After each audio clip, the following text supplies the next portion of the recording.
on behalf of my party, also express our sympathy to those who have lost loved ones during this health crisis, and also to those who in the health service who have manfully and womanfully worked hard to ensure that lives are saved.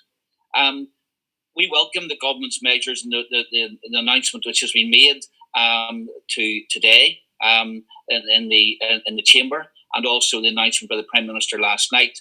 And it is a very difficult issue, of course, to balance the economic issues and the economic needs of the country, and also the health, the imperative to safeguard people's health.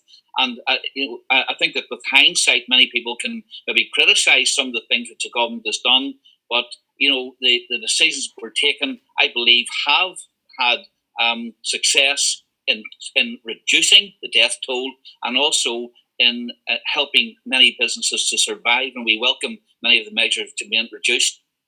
As far as the approach is concerned, I believe that the approaches to how we deal with this virus and how we then get out of it should be done on a UK-wide basis. Now, of course, there's going to be differences in different regions of the United Kingdom, different nuances, different conditions. I mean, for example, in Northern Ireland here, we have a different school year than you do have, there is in other parts of the United Kingdom. So some of the education measures may well be different in the future.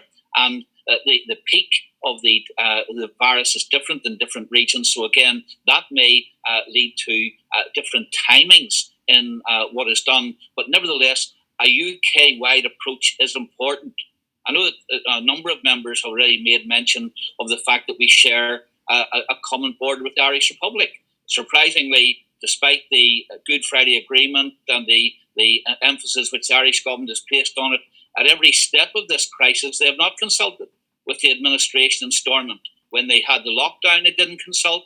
When they relaxed some of their measures, it didn't consult. And of course, they're even taking a different approach when it comes to quarantining people who come in from outside Ireland and would eventually finish up in the United Kingdom.